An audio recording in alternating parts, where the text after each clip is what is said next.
Hello everyone, কেমন আছো তোমরা সবাই? আশা করি তোমরা সবাই ভালো আছো, আমিও ভালো আছি।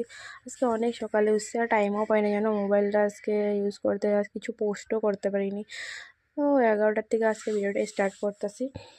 রান্নান কইরা অনেক আজকে কাপড় দিছে, যেদিন আমাকে মানে অসহ্য চলতেছিল। সো কালকে উঠবো, তো আজকের থেকে স্টার্ট করছি কাপড় ধোয়া। দেখো কত কাপড় ধুইছি, পাও ধুইছে, আমিও ধুইছি, ধুইতে ধুইতে শেষ নেই। কালকে আধা ধুবো, তারপরে সব কমপ্লিট হয়ে যাব। তারপরে এগুলো করে তারপরে চাউল ডাইল ভিজিয়ে রাখছি, ডাইলের বড়া তরকারি করুম পেঁপে দিয়া।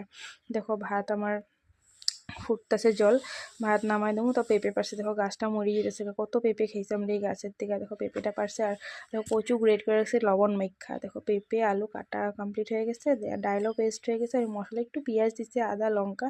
পেঁয়াজ না দিলে হয়, আমি দিই না, আজকে দিচ্ছি ইচ্ছা করতেছিল। দেখো এটা পুরো ইসে করে নিচ্ছি, মিক্স করে নিচ্ছি লবণ হলদি দিয়ে। বড়া কমপ্লিট হয়ে গেছে, আর একটু আছে, এটা বানিয়ে নেবো। তারপরে পেঁপে আলু তরকারিটা বানিয়ে নেব। দেখো দিয়ে দিতেছি, দিয়া তারপরে একটু পেঁপেটা অল্প করে নেবো ভাইজা, তারপরে আবার মশলা দিয়ে দেবো। মশলাটা পুরো সাতলেয়া সাতলেয়া ভালো করে তারপরে জল দেবো। এটার মাঝে আবার চা খেয়েছি, এদিকে সাইডে আবার একটু চা বানিয়ে নিয়েছি। আমার রোজ হয় রান্নার মাঝে, মানে ধরো চা একটু খাই সময় আমরা।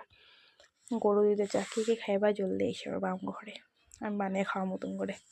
দেখো আমার রান্নাও কমপ্লিট না, মানে ভাত আর এইটা এখন হয়েছে, তারপরে আরও বহুত কিছু বানাবার আছে।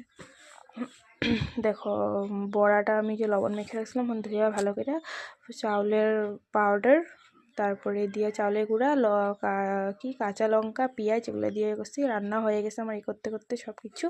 দেখো ভাত নিরামিষ তরকারি, ডালে বড়া, পেঁপে আলু তরকারি। দেখো গরম গরম লাস্টে বড়া করছি। ভিডিওটা আমার ভালো লাগলে লাইক কমেন্ট শেয়ার করবা। Bye bye.